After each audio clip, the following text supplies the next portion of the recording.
Okay, great. Good evening, everyone. It is 6:32 p.m. and I'm going to call this meeting to order. So this is the Manhattan Community Board 2, I'm unmuted, right? Manhattan Community Board 2 Executive Committee meeting for April. And before we adopt can we get a motion to adopt the agenda? So moved. In a second. Second. And I'm Valerie De La Rosa, and I am the chair of Manhattan Community Board 2. We've adopted the agenda. Can I get an approval of the March? Is there a motion to approve the March Executive Committee minutes? So moved. Any Second. corrections? Okay, Second. great. I'm sorry, is there somebody online? Okay. Okay, great. With that, welcome everybody online. I see we have some of our chairs on Zoom, committee chairs, and also in the room, and we do have a quorum. So we're going to get started, and I guess I will go right into the chair's report. So welcome everyone. Thank you for being here, and thank you. I see there are also some board members here as well, in addition, not just committee chairs. So I just really want to just quickly thank everyone for being here on time so we can get started. And just gonna go through a few quick things that I want to discuss. One of the big things I really want us to think about as we, especially as committee chairs, planning your meetings, planning your agendas, is to think about time and really trying to focus that we hold everyone's time and make sure that we focus on on the best use of our time, together here in our committee meetings and at full board. One of my big things is burnout and trying to prevent that. We're all volunteers, and it seems as though we continue to get more work. There's more being asked of us. There's more being asked of us more often. And so I just want everyone to really make sure that we think about how we are best using our time together so that we are able to make an impact and have outcomes that will deliver the work that we spend so much time on. So that's just really one of the really big things. Our calendar, I know we're going to go over the dates in a second. It really is a privilege for our emails from the community board that go out, our e-blast, that they appear in a member of the public's inbox, and it's a privilege for us to appear there. And so I want to make sure that in order for us to continue to drive value and increase trust, that we really only present on that e-blast calendar meetings with agenda items. So it doesn't mean your meeting's not happening, but if we do not have an agenda item, I really can't publish it. We can't hold the date because we are continuing to need to have second and third meetings for committees. So for non-application driven committees, your date is subject, if there is not an agenda item, to being taken over. So please be in communication with myself, with Mark, and also copy Eugene and Donna. I just want to have as much visibility into that. And so I really don't want to publish any blank calendar entries. So just because we have to keep some of these dates open, I really want to appreciate, people's flexibility with that. And I will be setting up time formally to talk with different committee chairs to talk about things like 6-month outlooks and looking at 2026 calendar year 2026, even though fiscal year 2026 happens July 1. So thinking about that. Also, I just want to make sure that, we're rounding up to this, if we think of term limits as this baseball game, what are we at, second base maybe? And it's going to come here sooner rather than later. And I really want each of the committee chairs to think about your committee management and the management of your committee. I know that there's a lot of admin that happens in either preparing your reports, things running at the meeting. And so I think it's really important with term limits that we find ways as the leaders of the different committees to find more ways to empower more members on your committee to take part in running the committee meeting, right? That's at least like the lowest level, is the lowest lift that we can get more engagement. They're at the meeting, and having them have a job and a task to do, and we can accomplish that in a couple of ways. So I've talked with a couple of different chairs. I haven't talked with everyone, but I really want us to really kind of take the training wheels off again from managing our Zoom.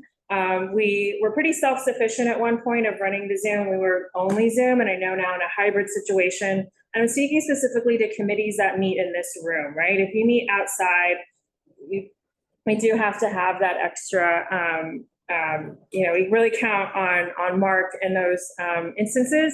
And so I really want to accomplish this committee management, getting more members engaged, that the Zoom management is going to be handled solely by the committee. So your meeting will be turned on by someone from the office, but from then on, you've really got to get all the different parts managed. Now, if it happens to be a big meeting, it wouldn't be one in this room, so it would be kind of not exempt from this. But that means like assigning someone on your committee to promote attendees to panelists, assigning someone to manage the chat, or say we're not managing the chat, assign someone to learn how to start the Zoom and learn the different equipment in here. To not complicate things, this is like a really nice camera that we have here. We do not have to use the owls, and we are equipped audio-wise. So the simpler of you can make it, that is up to you. I see Eugene has his hand up, so I'll call him in just a second. And so this again is particularly about meetings held here. So really, we've got to be more self-sufficient. There's a lot of time that's being spent, and I'm making sure, again, like when I talk about the theme of like time and managing time and everyone's time, I'm talking about staff, I'm talking about board members, volunteers, the public, everyone, and we can best do that if we have consistency in that. And it just gives people on your committee something to do who maybe aren't as engaged and whatnot. So I'd love some feedback or any questions on that. And again, we ask a lot of Mark, and Mark does a lot for us. And there are meetings such as this one and full board and SLA, and then any other big meeting that happens to be off-site that we do need that extra manpower and management. Because if we look at May, and if we look at 5 hours of the district manager's time sitting in our meetings, that's an extra 70 hours for the month of May. So I really, if anyone has any questions about that, I'm happy to have the discussion here now. I'll go to Eugene. Sure, thanks, Valerie. I think first I just want to actually say, thanks to Mark for helping with the meetings. It's always been super helpful to have him kind of like, be there for helping elevate guests and get us started and the meetings as well. And I think it's a good idea as well to make us more self-sufficient. I think something that would help to that extent, at least in meetings in the CB2 conference room, is if we could have maybe just like a cheat sheet, like kind of maybe like a laminated card that sits on the conference room table with like, how do we log in to the computer if it's logged out, what's the login for the Zoom account, if it happens to be logged out. And then just for people that aren't necessarily as familiar, what do we need to do at the end of the meeting? Do we need to shut down the computer? Is it just log out of the Zoom, turn off the monitor? Do we have to like actually turn off the PC?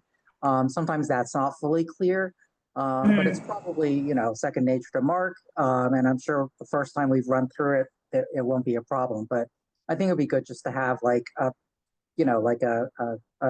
kind of semi-permanent way to quickly reference all of that for people that are in the room, just like a sheet that's like, its home is like sitting on the conference room table. Okay, so kind of like a 101 primer, like it's laminated, it's here. Here's like the steps. If the sound doesn't work, and again, it doesn't have to be. Is there some sort of tutorial, maybe if people were interested, so that we could have just a lesson in running a meeting?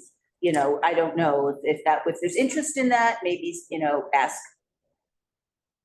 Yeah, or even like, I always love things where it's a train the trainer. right? So there's like someone who really does want to take this on and wants to help teach others to do it too. But certainly, and I think Mark would be open to that, of having someone, if someone wants to come for 30 minutes and can you do a walkthrough, like run me through like you're setting up a meeting or, turning on a meeting or whatnot. I think Mark would be open to that. So yeah, I think there's some good ideas here, like some sort of laminated instruction sheet. And then it's like, okay, all you do is you turn off the TV, make sure you end the meeting, right? On Zoom, turn off the TV, turn off the lights and close the door so that it's locked, right? Anything else? Sure. Oh, Shirley? Sorry, I couldn't see the yellow hands at the background. I just wanted to address the e-blast.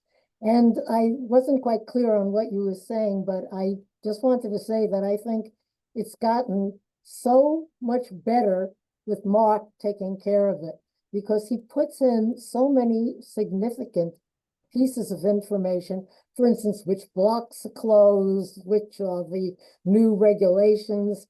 And I think it's important to get the word on those things out to the community. So Oh, of course. I just wanted to get a clarification on what you meant about limiting. Oh, sure. So what I meant on the e-blast was about agenda items for the calendar, that your date is not guaranteed, or we put in the e-blast until you have agenda items if you're not an application-driven committee, and that your date is subject to be taken over by an application-driven committee if there's a need for a second and third meeting. Just because if there's no agenda item, and then, this came up with like something where we were trying to get, FDNY was wanting to come in and we just didn't have a date and things were moving around. It's like one of those chicken egg things. And then a committee ended up not having something and we weren't able to offer that. And then we missed an opportunity and they also then punted for a whole other political reason. Not to get into it here. So again, when we just don't have, when there are no agenda items and a date is held, and we have an opportunity like that, we miss out on being able to have it's a really important discussion to be had. And if there's not an agenda item, we can't offer. If it's being held, we can't offer it to when we do need to have something quick because we just don't have the dates. We got lucky. April's a long month, but anyway, so hopefully that is clear. So again, it's not on anybody. It's more of just trying to make sure that committees have the flexibility, with things popping up with, land use is really ramping up again. There seems to be multiple things. There could be something that there needs to be a second meeting. I'm not saying that there does. The outdoor dining it continues to be a challenge. And so that's why just trying to being able to take over, not take over a date, but we're running out of days and it's, we can't hold a date without an agenda. So I'm happy to talk also offline individually too on that, because it's not about not being accommodating to all the other committees. It's just we lose out on an opportunity if we don't have a date that we can, when we do need to have a discussion and do the work. So that's that. And then as far as as we know, the FY26 budget's being negotiated, but we've done our part on that for now. But I want everyone to start thinking about FY27, which we usually don't start talking about until the fall, which I don't like. I believe that we need to start thinking about it now. If you meet during the summer, you've got at least another 5 opportunities. Who do you need to talk to? Who do you need to, have a presentation from, a speaker come in, and really just think about what's the information you need to gather to get the information for this ask. Everyone here does a wonderful job with budget items. I just want to make sure that September just comes really hard and fast. And I just want to make sure people are starting to think about that, starting to think about pieces of the district needs statement. It always just seems to come, and again, not on anyone, but more just, I just want to be forward thinking and being proactive. There's a lot changing. The macroeconomic headwinds right now are causing a lot of disruption in general. They're going to affect the city's budget moving forward even more. So I just want us to be really forward thinking in that. So that's on that. And then as far as the last part, we are expecting to have new board members appointed at the beginning of May. We had 32 applicants. We had 7 open spots, so 7 seats that are currently open right now. So if you know anyone who's applied, please let me know, just so you can flag it. Because I said, obviously there's 32, not everyone's going to be slotted right now. The city council members, our 3 city council members, are looking at applications, and so we expect to have those board members appointed by the beginning of May. I think that's the end of my report. Are there any questions on that, or questions in general? Is there something I didn't cover that people were expecting? Right. Okay. Then I'm going to, I'm not going to close the chair's report, but I'm going to turn it over to Mark for his district manager's report. Okay, so thanks, happy tax day. And I had no idea that my girlfriend has been talking to the chair about my availability, so thanks very much for that. I'll have to thank her tonight. Let me see. Got it, okay. So the first thing I wanted to mention is that we are again hiring Mark Moss to produce the full board meeting on Thursday. I budgeted $1,000 based on his rate card each month for the remaining 4 months of the fiscal year. Obviously it ends in June. And he appeared, I asked him for a number after the March meeting just to, as a check against my estimate. And he's billing us $595. So it's, I can't guarantee that that'll be the number going forward, because his rate card is driven in part by how long our meeting lasts, and March didn't last as long as, let's say, some other meetings. I'm not looking at that. And so we'll see what happens with that, but it's clear that we have enough money through the fiscal year 2025, and then I understand the chair and the treasurer and I will sit down and talk about what's realistic to expect in the budget for fiscal 26. May agendas, basically the chair already covered that. The only thing that's funny about this month, because usually it's the day after full board is when we publish the agendas for the following month, but because of the way things are breaking out this month, it's actually Friday, April 25th. So those committees whose agendas are not driven by applications received from agencies, et cetera, please get us your agendas by, let's say, Thursday of next week, so that we can get the e-blast out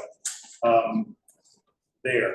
For folks in the room, I have a draft of the full board agenda. For folks online, here are the committees from which we're expecting resolutions or reports. Resolutions from cannabis, human services, land use, landmarks, schools and education, SLA 1 and 2, of course, street activities, and traffic and transportation. I have some of them already, and thank you for that.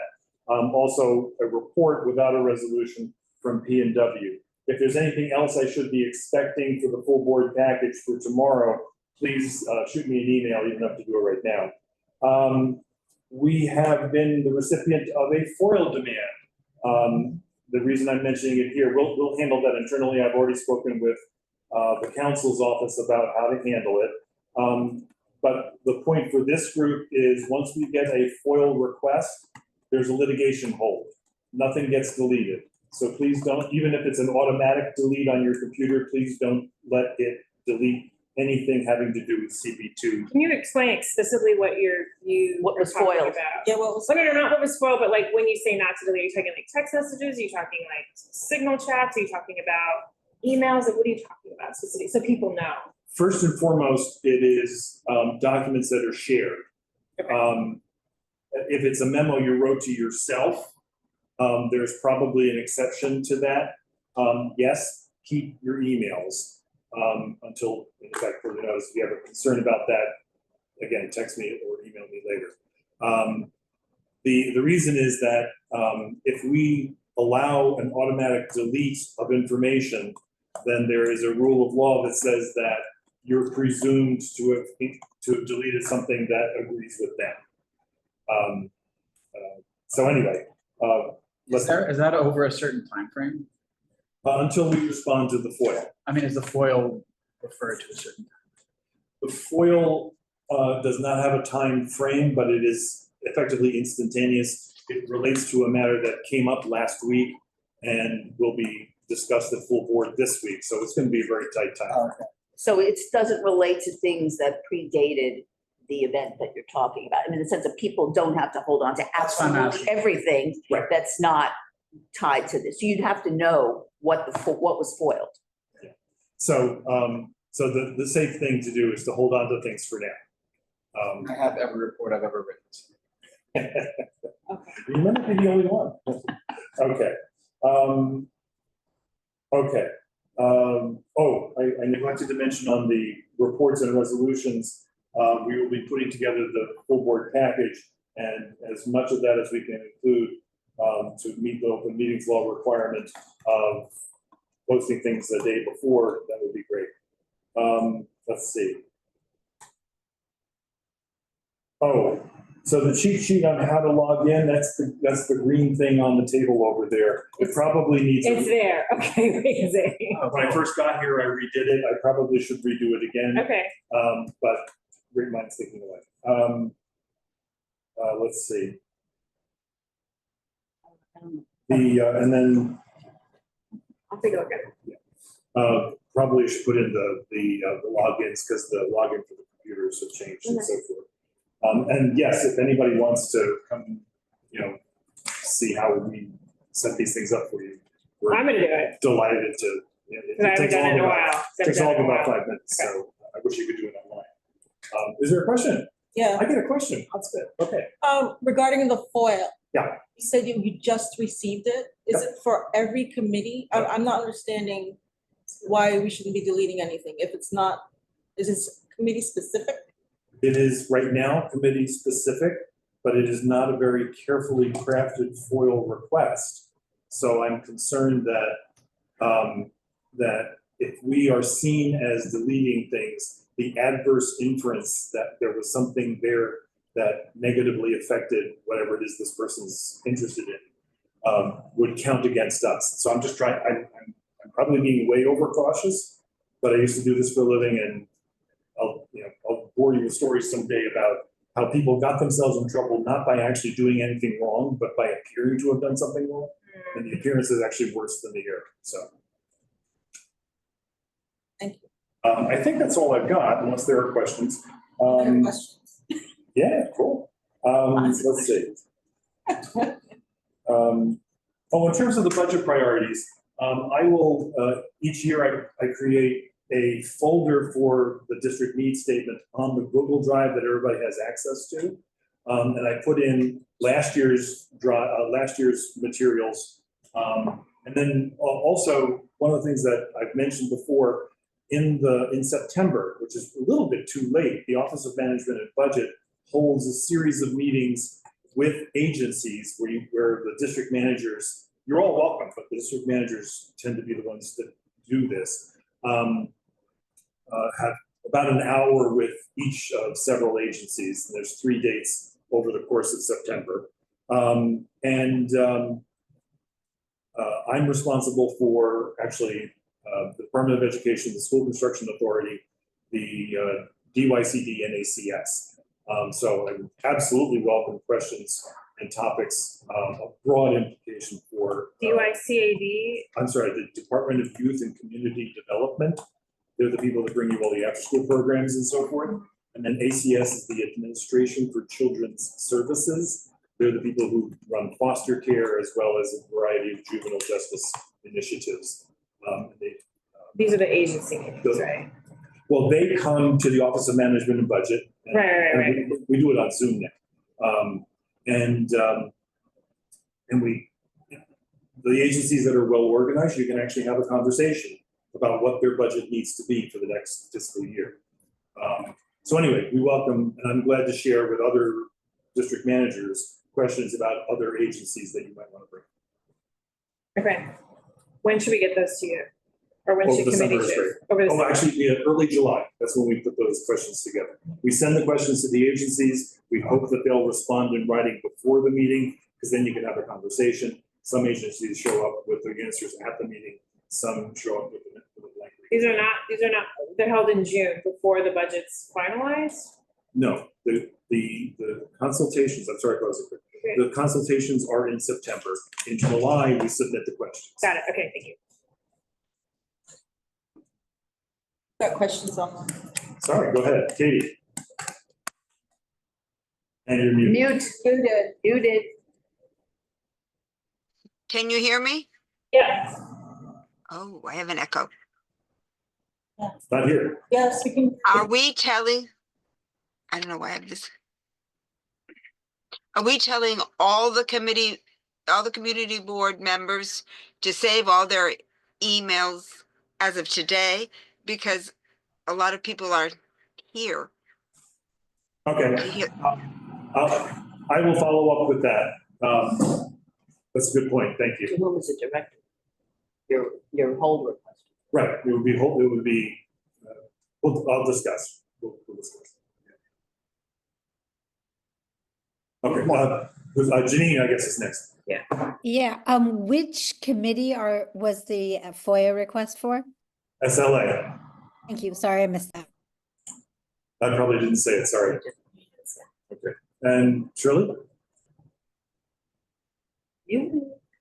So in line with what Janine just asked, I was just curious as to what the request is. Can we learn that now, or do we have to wait till tomorrow night?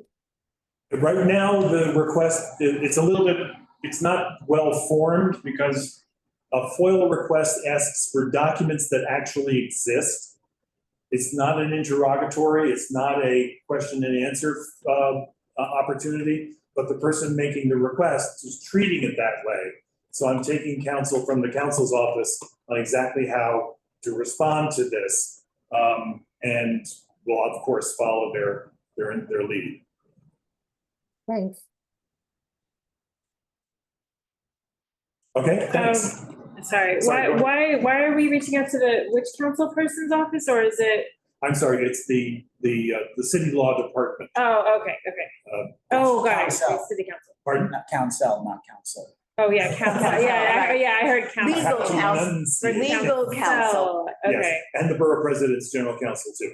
I as a matter of reflex, I copy both of them. Okay, thanks, unless there's other. okay, Here. thanks. Okay, no more hands. Okay, so next we're gonna review the 2025 calendars. I guess we'll look at May and June. June's the one where I was not at the last executive committee, but for the full board, I see it got moved to Wednesday. That was, so anything on May 2025?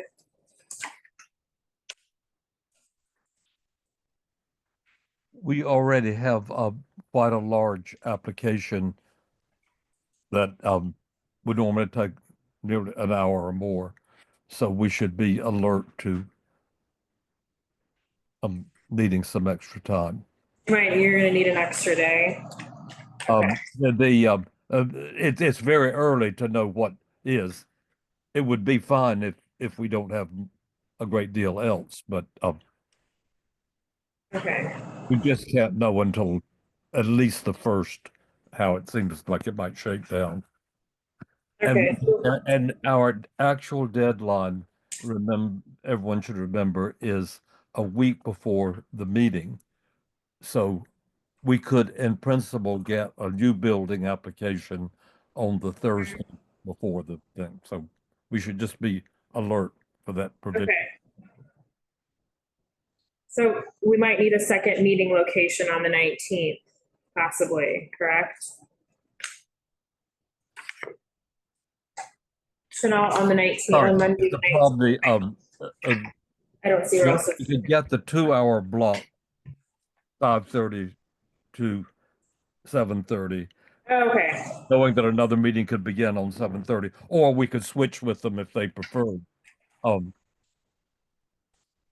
But in general, we found that 2 hours is adequate for the second meeting. okay.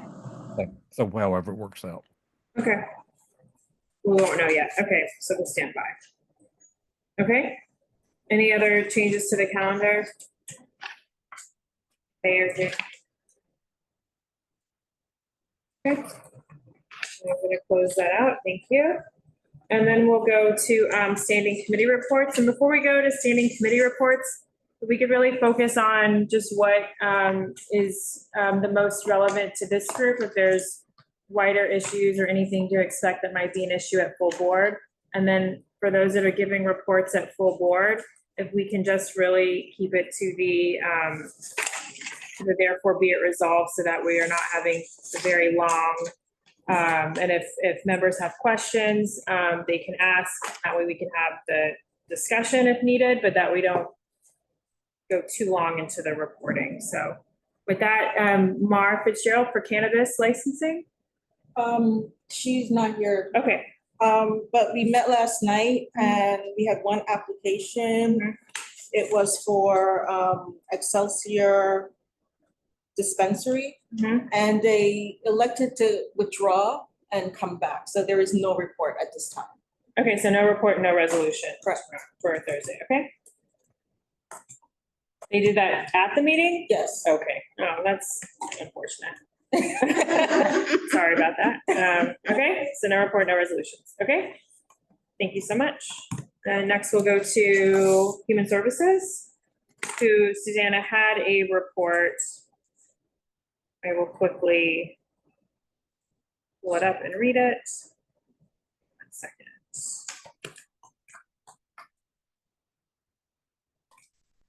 Okay, so let me just read Susanna's report.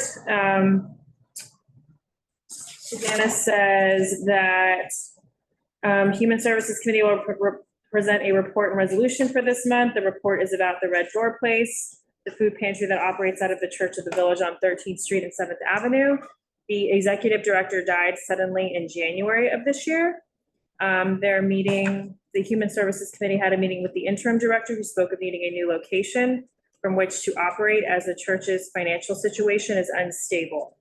And then the resolution is a position on the city's sanctuary city laws to provide immigrants and to protect immigrants and a condemnation of any attempts to allow the federal government to undermine them.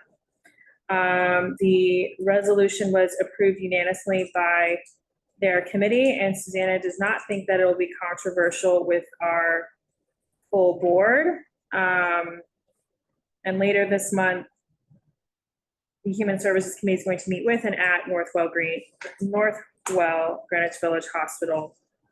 And they are going to tell about their new services, and also they will have a representative from the Department of Health and Mental Hygiene from the city to talk about rat abatement there. And if there's any questions about that, I have seen the report and resolution.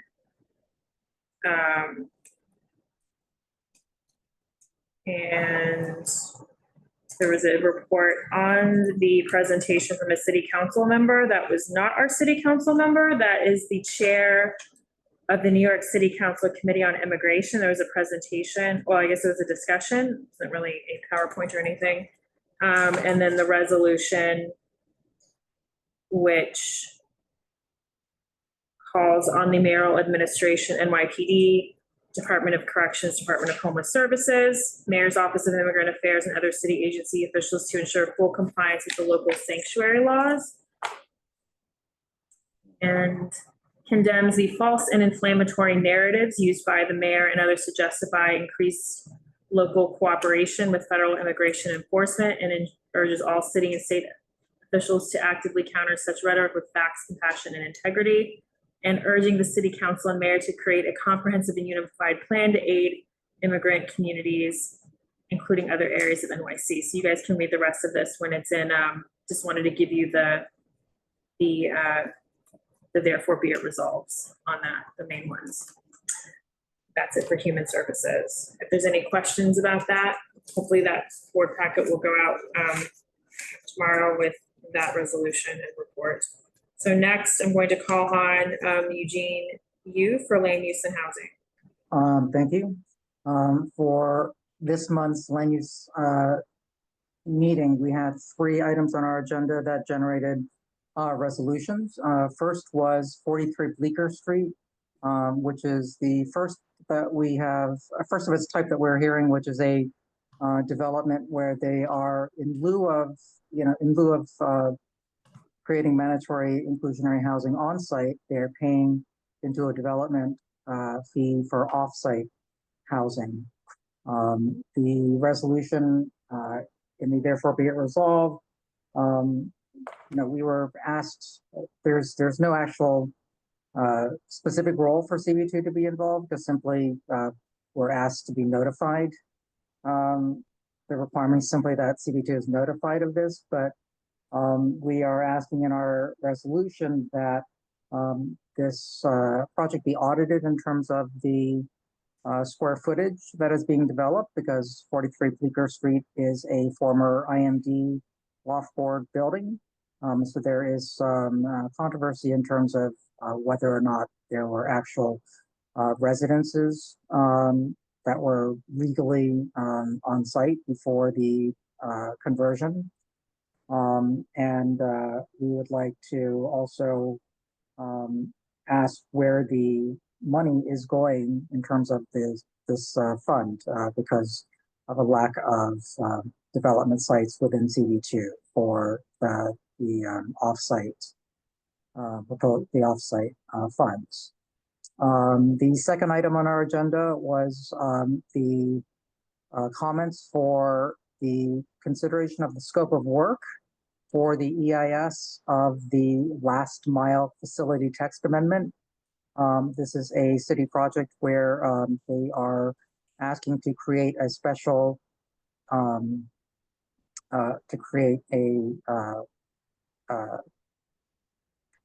type of project, a type of development where there can be a special amendment to create warehouses essentially for items to be warehoused, and then for a variety of other transportation types to then deliver to the actual buildings and houses within a district.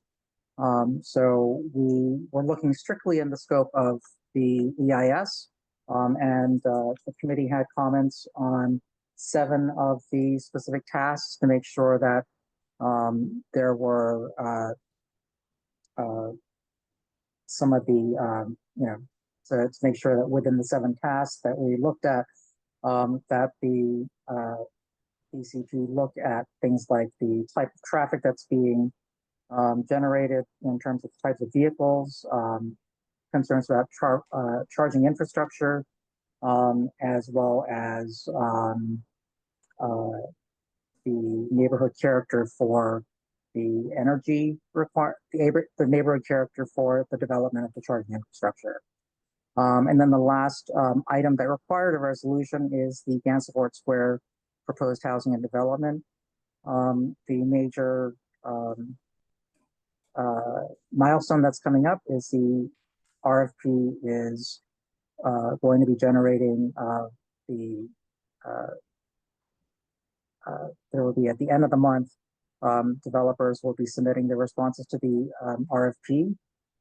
So land use is directing a resolution to the mayor, not the mayor, the governor, and asking for some leadership on this project in order to take into account the many concerns that have been raised about this project, including the legality of the right of first offer that the Whitney holds on the project, as well as whether or not this is the best use of the land that can be developed, since there are so few of these types of developments within CB2.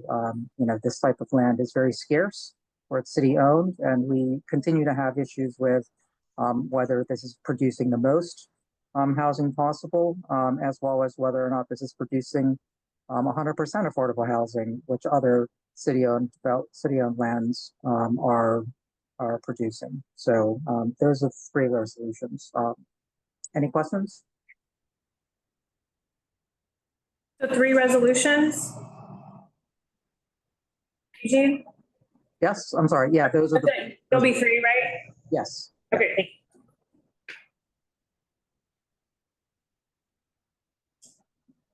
All right. All right, are we good? Any other discussion on any land use items?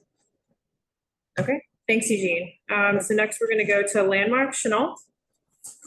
We had a number of applications, 3 of note, all in Soho.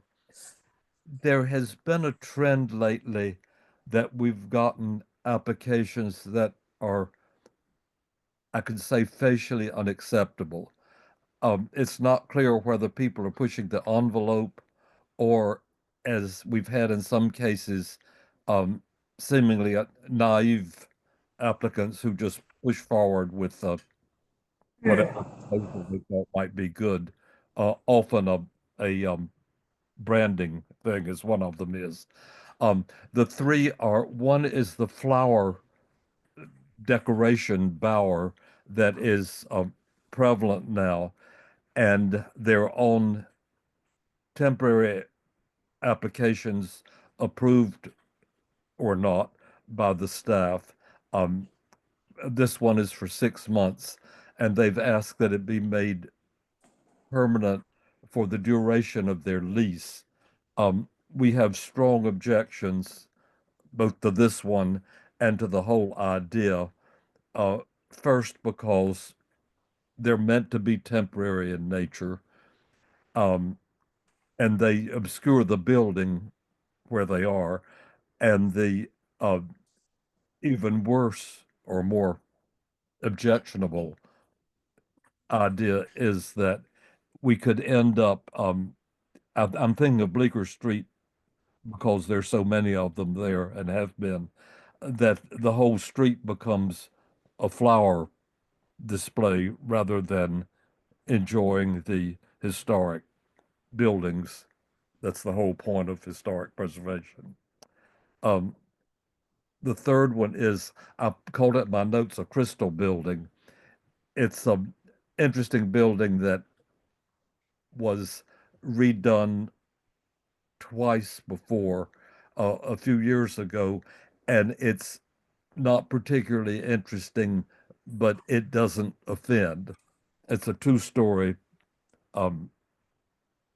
building that's never been developed further, and they are simply what amounts to a demolition of the facade and full glass, open, poor delineation of the floors. Just everything about it is anti-preservation and a new building being sympathetic to the district. The third is something that's becoming more and more before us, and we're working mightily to rein it in, is display screens that can present moving images or slideshow kind of images, or indeed a static image, which is rare. And in this case, it's a double height space, and an enormous one was proposed in what would be the second floor of the double space. And we found that extremely objectionable. All the others were, I would say, routine with.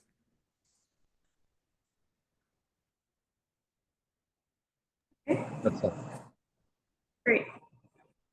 And I guess for outdoor dining, we continue to, I will quickly report on that, or Donna, do you want to report on outdoor dining? Okay, you don't want to. Sorry, no, that's not- no. We continue to meet and have applications, and we have over 90 FDNY waivers being requested in Community District 2, which is why that FDNY conversation was really important. You're probably starting to see there's roadways now up and available, so we'll see more of those coming in. I'm seeing a lot of modular, the pre-built ones that are coming in, and I'm seeing there are appearing to be a lot more conservative even than some of what was proposed here, or they're a lot smaller. The plans maybe weren't at scale. So, but there is a lot of there's a lot happening out there. So if anybody has any questions on that, the committee is meeting again at the end of the month. We had an uptick of 20 applications referred this week. And so it's been at least, what, Mark, at least a month and a half since we've had that high volume again per week? Yeah, so they were doing about 5 to 12, and then now it's an uptick again. So any questions on that? Has FDNY been giving them a yes on most of the? I'm sorry? FDNY. Has been giving them what? The waivers. That is a great question, Anthony. It's not a very transparent process, which is why we wanted to have FDNY in. And we sent them our questions ahead of time, and they then declined to appear. And they were going to answer our questions in writing. So once we receive those, we keep following up. They've gone a little silent. And when I say FDNY, I'm talking about the commissioner's chief of staff and a senior advisor who got pulled into this. So it's not a very transparent process. There is no, where did I get the number 90? Maybe you're wondering. It's because we've tallied when they put on the application that it's. But that's just submission. That is just submission. You don't know if they got approved. We do not, Two of them, right? if there's 3 letters, so it's a letter of no objection that FDNY submits to DOT. It is DOT that then gives the waiver, if that makes sense. So that's, if you read the legislation, that's what it is. So we know of at least 3. We've heard word of mouth 5. But if you look, there's a list of conditional approvals of roadway cafes on the Dining Out NYC website, and you can look and see if a roadway cafe has been approved, but they don't put where there's a waiver. So we don't have a list of what, but you could assume if it's on the conditional approval, and if you look on then cross-reference our calendar, I guess, and see that like it says that a waiver is being sought. We also have to, then they kind of stopped saying that, and then Stella's done a really good job of identifying where it's a narrow street, and or you can tell when the width of a roadway cafe is reduced to 6.5 feet. That's the maximum that it's allowed on a waiver street. So you can kind of do that. So we then get the confirmation back from DOT. Do you have a question? It sounds like we have to confirm whether or not from our perspective, that we don't actually get told anything.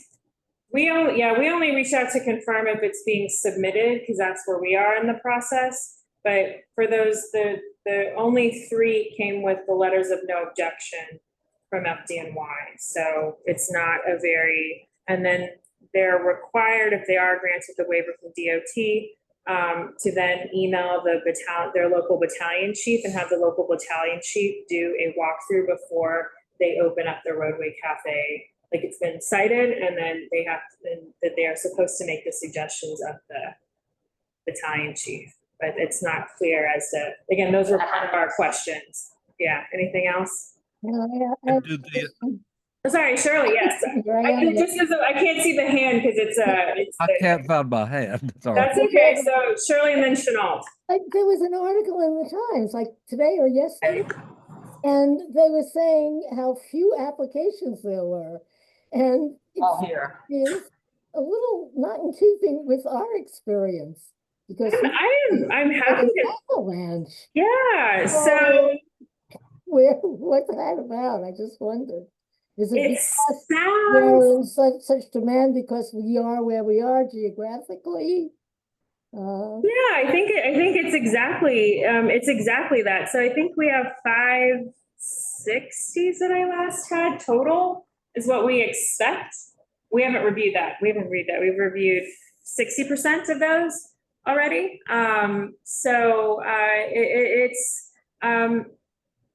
This program was never not going to be a success in Community District 2. That is what it sounds like we're seeing, is that it's not having the intended impact in the outer boroughs where this was why that geographic limit was with the text amendment was lifted. And so it sounds like, but it's a variety of factors. Restaurants have to put money up front to do this program, among other things. No one is required to have an architect. There's a lot of different messages out there. No one's required to, you're not required to have an attorney. There's a lot of mixed messages out there saying that these things are required and that these are prohibitive for people to apply. So we continue to have the highest number, and I don't see that stopping anytime soon. The rules are in place to protect a lot of what was protected in our neighborhoods before, with the expansion of this and then the expansion of roadway to residential. So yeah, it's all out there. Chanel?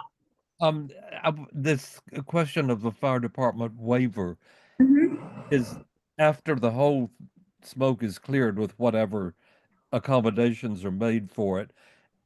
Presumably then it's safe to have it there.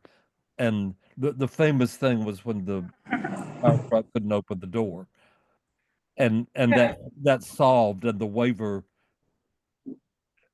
has provisions to make that solved.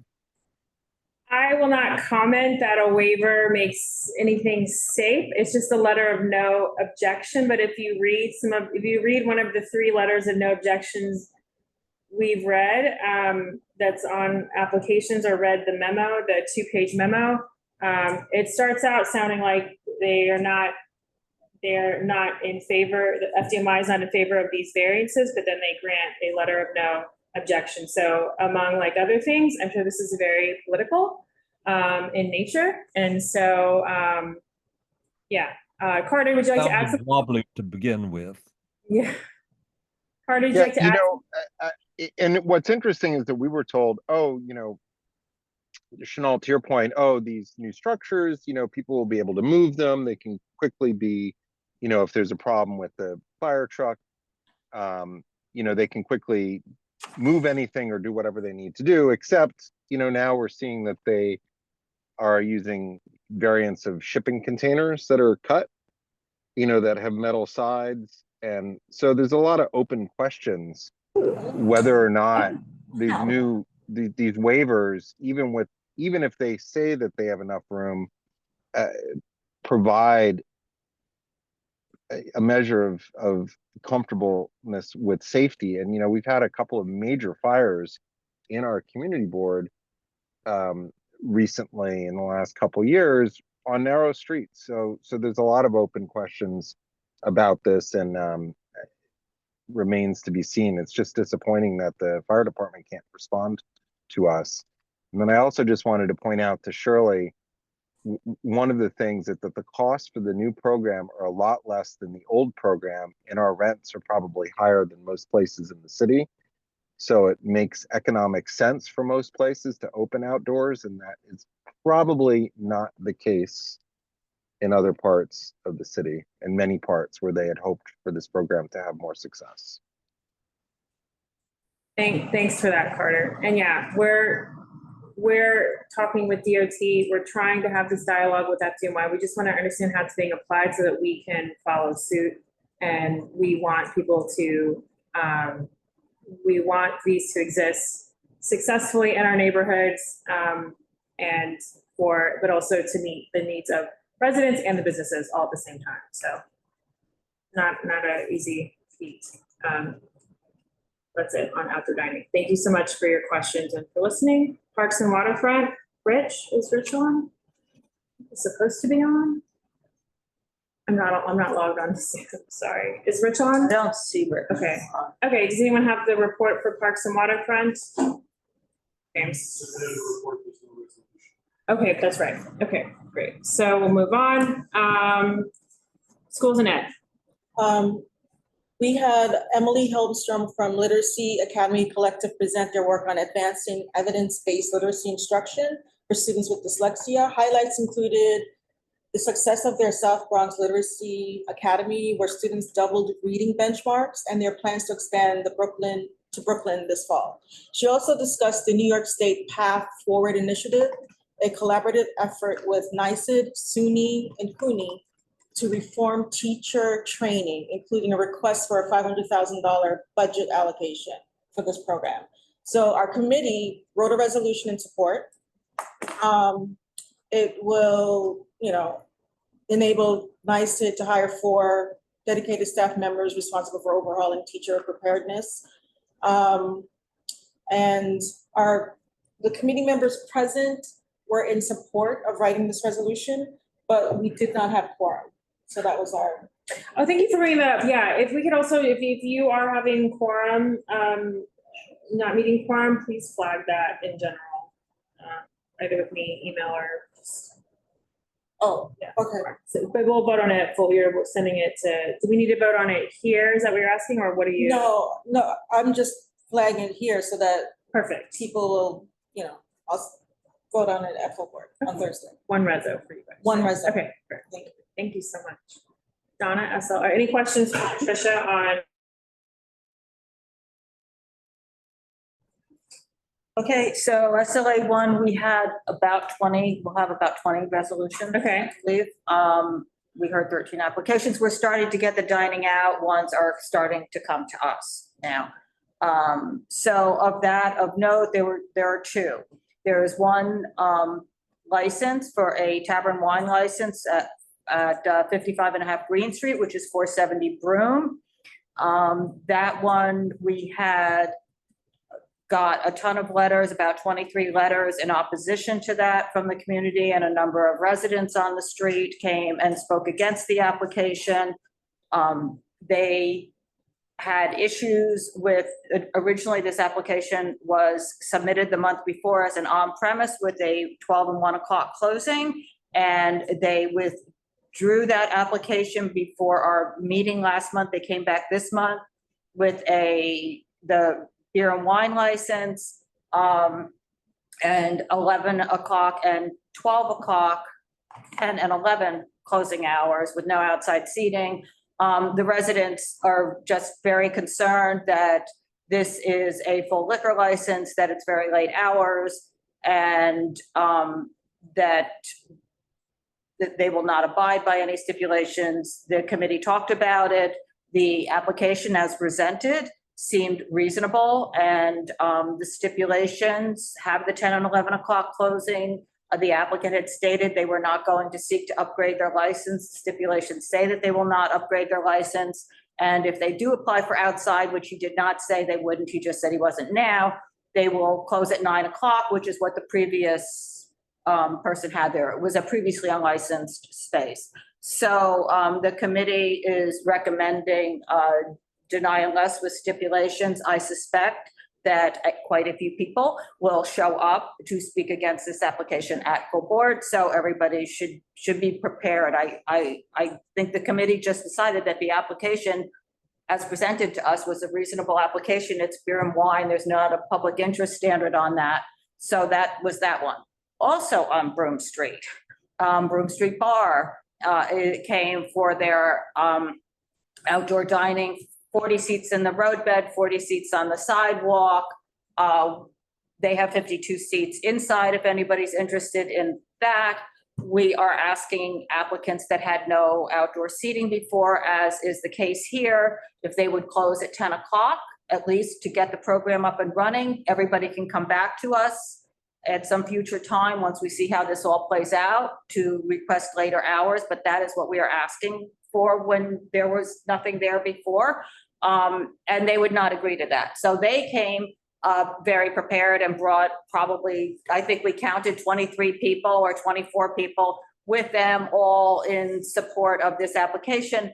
We did not post the outdoor dining applications. It costs money and time and energy to post all of these, and we had over 20 of them this month, and that will just be more next month. So nobody was there speaking in opposition because we didn't post it, and we, quite frankly, we've been trying to discourage people so that we can get that 10 o'clock closing and waive these applications and move on. So that will be a denial recommendation. Strictly, we weren't arguing over the seats. It was strictly the 10 o'clock closing, and they Could you just, agree. sorry, I want to interrupt. Could Go you ahead. clarify, just so people know about the 10 o'clock and like what it means and why you guys have chosen to do this? 10 o'clock seemed reasonable for a lot of the seating, the ones that are new are primarily going in areas that didn't have any seating before. And the 10 o'clock seems like a reasonable compromise when there are a lot of residents around.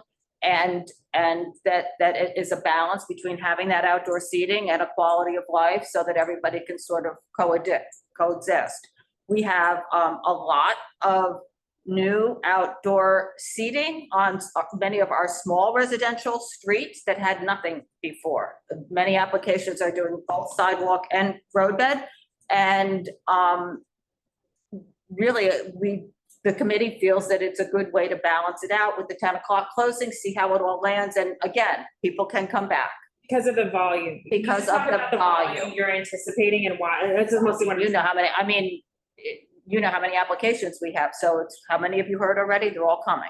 That's it. I mean, I think we can count on one hand the number of applications that do not entail a liquor license. One hand, I don't even know if we've had that many, probably two, I think. So it's hundreds of these. Now, there were a number that had seating in the old program. And so, and those really weren't problematic, and these may not be problematic, but they will be less problematic closing at 10 o'clock than they will at midnight.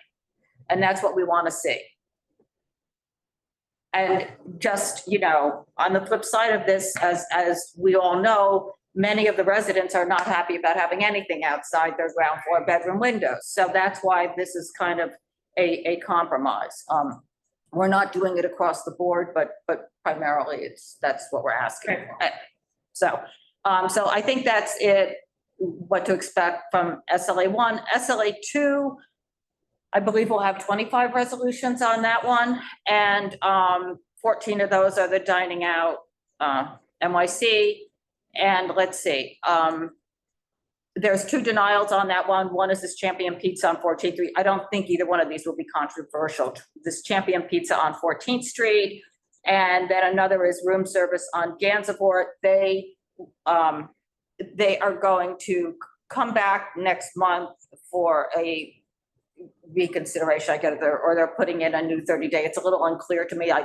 They withdrew the application, but they withdrew the application after presenting it to us, after we voted on it, and after we asked them to close at 2 o'clock in the morning, and have asked to return next month. So that's where that is at, but we have our denial. The resolution will be written as a denial recommendation.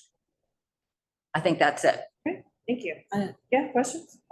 When you said with the new applications for outdoor dining, the closing would be 10 o'clock, does that mean Pretty much. they sit down at 9 and they order their food and it should be done by 10? It means the place is shut down at 10. The same way we do for the inside, when we say you're closing at 12, that means all patrons out. So when we say you're closing at 10, that doesn't mean your last order is at 10, that means your outdoor dining is closed at 10. All right. Thanks. Okay, anything else? All right. Valerie, I just wanted to add something Yeah. which I think was missed. That's very important. Yes. In the goal of getting as many restaurants up and operating right away, Right. if they agree to 10 o'clock, there is with the board, and we don't have an objection, they are then able to submit their application, get approved as expeditiously as humanly possible.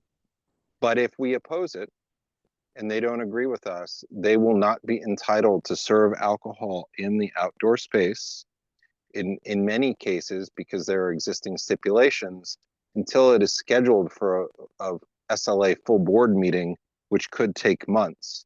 With the commissioners, right? Okay. Right, with the commissioners. What we are suggesting that people do is, if they make this agreement, and then they can separately, after we have dealt with the bulk of these, come back and they can adjust the time and have the individualized discussion.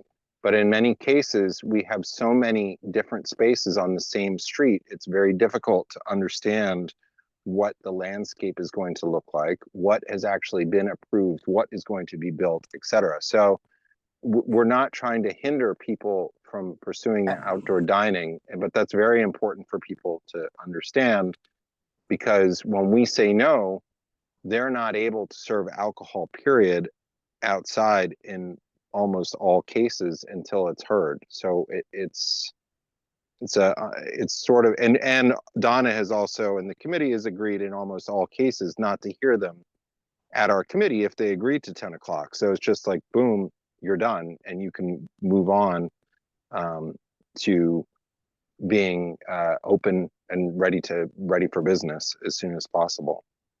Okay, so it sounds like they can be waived. If there's a waiver, it gets them faster through the process at SLA here and then at full board. I just want to make sure that like that's explained on Thursday to people. Okay. Zachary, I guess you could. Yeah, sorry. I did just also have a question about that, Carter. Thanks for the explanation. If a restaurant goes through this fast track process, is there a timeline in which they could come back to ask for later hours? Or is that just whenever they want to, like, can they go through the process again? Whenever they want to. All right. I mean, preferably not the following month, that, you know. Well, I think the thing is the part that was key is that you have to see what the landscape will look like. And so that's seeing when everybody is built out their spaces on each block, because this is not the old program, right? This is not the Wild West. This is not seats and chairs extending past, you know, the boundaries of the business, et cetera. And I think that people need to understand that so that they also may be able to support something that they didn't in order to see that the setup is not unreasonable. And that and then from the businesses side that they can show that they're reasonably, you know, operating in a reasonable manner. There's a lot of distrust on all the different sides. And so that's what we want for people to be able to see. And also when we've stopped processing all these. So it'll be, you know, at least 3 to 4 months, I think, or 5 months before that's really reasonable. And Carter, it also sounds like that there's a, or Donna, that there's a bottleneck at the state level with the commissioners to get these, like that's trying to just get them past that so they don't get. Commissioners are trying to expedite this as best they can as well. They haven't, I forget how many they said they've gotten, just a small amount so far, because up until recently, you couldn't apply unless you were approved by DOT, and so nobody was approved by DOT, so therefore nobody's applying. And now they can apply with their conditional approval from DOT. So, yeah. Great. And just as a second point, we are the ones who raised this issue with the SLA and encouraged them to get ready for this process last year, well before the city ever approached them. Long before the city ever approached them on this. And in fact, they were unaware of the timeline. Got it. Not a lot of coordination there, it sounds like, with interagency. Thank you, Carter and Zach. All good? Okay. So next, thank you, Donna. We'll go to street activities and resiliency. Will? Sure. So we had 19 applications this month. It was a pretty busy month. I guess not as many as outdoor dining. Okay, every resolution is important. But nothing really too crazy, I think, to call this month. I mean, one thing that we're doing now, just as we continue to gain from our own prior experience, is we are now asking every applicant when it's done by an events manager or a permit expediter to confirm that they will actually have someone there. In addition to kind of the ultimate client that they have. So we don't want to have any more situations where we have an issue with an event and ask, you know, try to find someone who presented or knew about the application and there's no one there. So we're now having them all confirm that, which is good. Trying to see if there's anything else. Let's see. Sorry, give me 1 second. Oh, there's a new SAPO director, Shanique Meacham, and we've worked with her recently. And I think it's a good relationship and that will continue to build. So we're certainly very excited about that. And if people remember, there was a period a couple of years ago where it was vacant for a while. And it was kind of difficult. And so it's good that we have a strong continuing relationship with them. Sorry, I had a note somewhere and I lost it. Oh, and then one other item to flag is, we had this event, this recurring event for the Stonewall Rebellion that we sent back at the last full board. We were able to, we did some research online. We had them present. We were able to find them in the New York State nonprofit registry. We could not find an IRS Form 990. We could not find them on the IRS tax exempt organization search. The exact wording on the SAPO website, I can read it, is for any kind of multi-block festival. The exact wording is, quote, applicants must be a nonprofit organization associated with the community whose nonprofit status is in good standing. And so we basically have asked SAPO to clarify if they're able to confirm that they are a nonprofit in good standing. Waiting to hear back on that. So right now we've just structured it as a deny unless they can confirm that it is in fact a valid nonprofit in good standing. So we'll keep people posted on what we hear back because we have not seen any documents specifically outlining nonprofit status. And that's it for the street, for the street activity applications.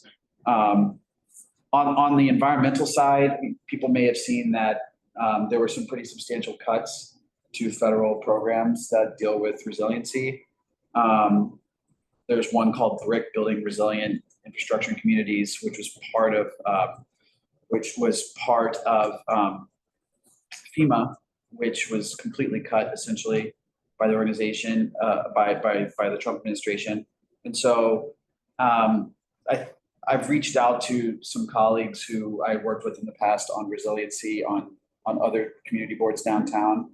And so we're trying to figure out kind of what the next step would be and think more about it, but whether it makes sense to kind of come together with the various communities that were impacted in our area by flooding to try to kind of understand next steps for where funding might come from going forward. And, I haven't read anything about the Army Corps study as well. But, that's still ongoing. They made the preliminary proposal, I believe now maybe like a year and a half ago. But nothing else has really happened since then. If you remember, it was cut during the last Trump administration. So it could be that more cuts come as well to other programs. So that's just something to think about, and we're going to be doing some thinking about kind of how to best address that. Okay, thank you very much. Any questions for Will? Okay, traffic and Katie? Mute. Yeah, they were here. So Will, where are we on those new polls that are coming? We're not getting the old polls on Washington at Horatio and Jane, but we're getting something else. We're not getting the 5-story polls. We're getting the 3-story polls. No, I don't think it's 3-story polls. I think they're just putting in the normal link kiosks that you already see everywhere. Yeah. So. Oh, I didn't know that. Oh, yeah. But it's the lighting on, and there were some questions about the lighting on there. Yeah, that was the question. And we'd had Mark reach out, and basically OTI said that, we consider the review having already been done when we did the initial community review and outreach process, several years ago with the initial design. And I know we went back and forth with them for a while, and we said, well, no, that doesn't count because we were reviewing specifically the 5G version of it and not this. And they basically said, we don't feel that we have an obligation to go through another public review process. So, I mean, it's kind of up to us if any of our committees feels that there's any more we want to do. I don't know if maybe it's a landmarks issue if the light is, doing something that interferes with the aesthetic of the area. I don't know. That's kind of where we left it. Wasn't there, didn't we get an email from Zach Weinstein asking about the level of illumination or something? And they said it goes up and down. Yeah, I mean, it's gonna be the same as whatever you see on all the other Link kiosks everywhere, right? Okay. Did we comment on, I mean, I'm looking at people who were on the board before 2018, before I joined, like, did we comment on Link NYC installations at the time? I don't know. Well, they were put on. There were presentations, community, the traffic committee. Oh, okay. About these Link NYC. Oh, okay. We had no say, they just told us where in general it would, Okay. it's the original ones. Okay. Not the 5G one. Oh, okay. And then we do have examples of them in historic districts as well. I believe that there are a couple on Hudson, a couple on Bleecker Street, or around there, so that there are examples of them in historic districts.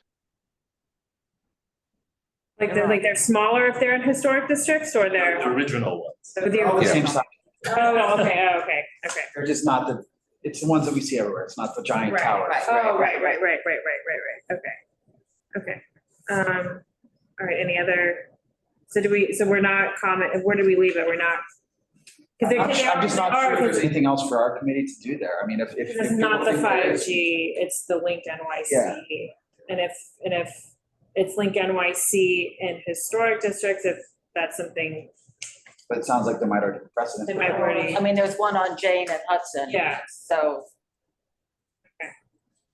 Okay. And the representative from Bolden Networks, I was just looking at the email, said that there's no intention to at some point replace those with 5G. So I think my understanding is they basically are done with the 5G in those areas. That's the contract, the company contract. Yes, Bolden is the.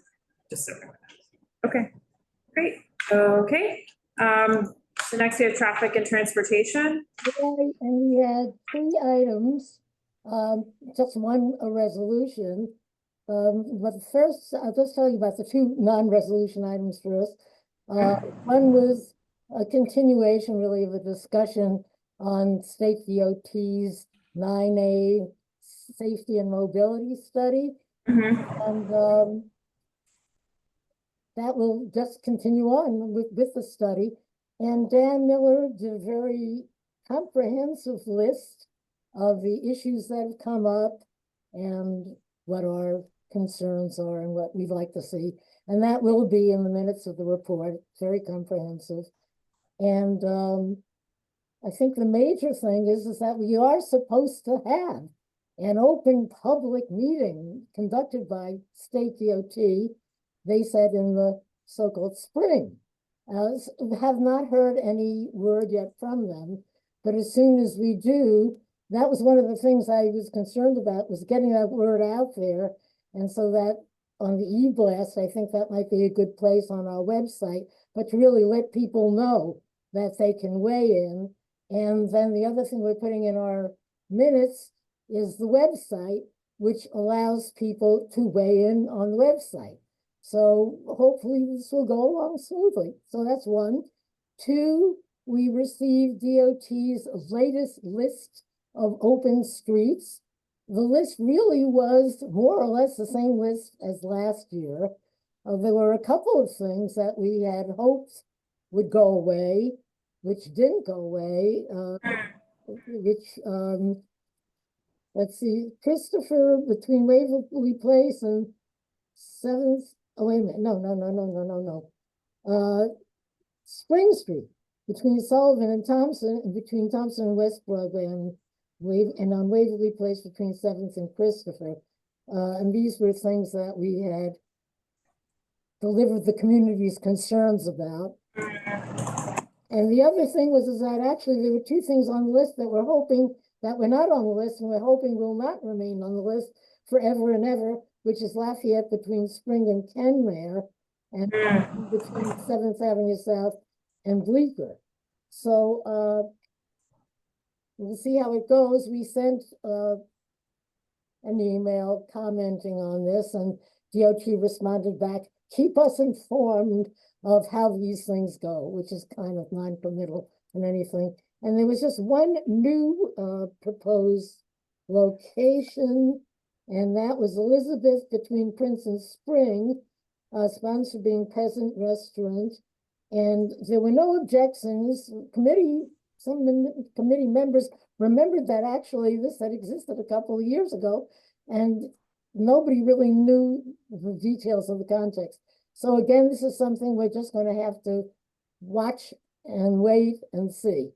And the third was a proposal for a two-way bike lane on Lafayette Street between Prince Street and Astor Place. And Janine wrote a really, really comprehensive resolution on that. And Janine, I'm wondering, would you like to talk about it instead of me? Are you there? Janine? Sure. I mean, I think it's self-explanatory, but right now it just provides a safe way to travel south, a much safer way to travel south and to connect to the existing bike network. I'm happy to send people a presentation, or surely maybe we can include a link to it in the package, or I can send it to I send the slides to Mark. But bottom line is, if you're biking south on Broadway, once you hit past Bleecker Street, there's no more bike lane. And then you're competing with the bus lane, the car lane, and 2 rows of delivery trucks on the east and west side. So the recommendation would be to add there's currently a 2-way bike lane for 1 block on Lafayette Street from in CB2 from Prince to Houston, and really would be to extend it.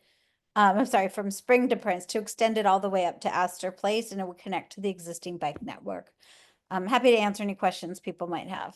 That'd be awesome. And I will just add one other thing, that it was interesting and kind of encouraging that our DOT rep said that we could ask for a 10-foot wide lane. And before this, 2-way bike lanes were 8 feet wide. Yeah. So that was important. And then I think it was Carter that raised the point that there are variations from block to block. And we are asking for a careful look from block to block to make sure that the bike lane fits in the right way. I guess that's it. Yeah, and that's a really good idea to get that proposal out there. We can do a link to that. Okay, great. So I'm counting. And Ivy, do you have anything for arts and culture? No, we didn't meet. Thank you. And so I have 77 resolutions to be voted on Thursdays. The count I have. Right. I did. But I'm sure I'm sure that we will have that accurate count. So I think, Donna, yours were the variables of 20, 25. Yeah, I think that's. Okay, so I have 77 is what I count. With that, does anybody have any new business they would like to bring up? Motion to adjourn? Oh, I'm not done. Oh, I'm so sorry. Valerie, Yes. I just had, to the point of the 10 o'clock thing, there is some sort of a city regulation, and I know this well because in the 60s I was having a party, and we became a little louder than we might have been a little later. No, not you. A wonderful policeman arrived from Brooklyn. Wild you. Said, buddy, 10 o'clock is the hour after which people seek their repose. So be quiet. Thank you for that. So that's quite an elegant way to put that. Perhaps Donna will adopt that language of an hour ago. Really quickly before we adjourn, I want to bring up 2 quick things. We sent around a quorum roll call, like a Google form. Is there any feedback on that? I would like to do that for full board.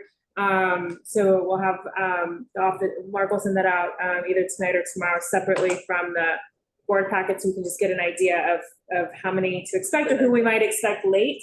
So that way we know exactly who we're waiting on, and so that we're good. So if there's any, yeah. I asked that. Yeah, sure. I would ask that, I'm glad to do that. I would ask that it be done through the Google Drive in the office, so then I see the spreadsheet as well as you. Oh, yeah. So it's, so I think I can turn ownership of the form over to you.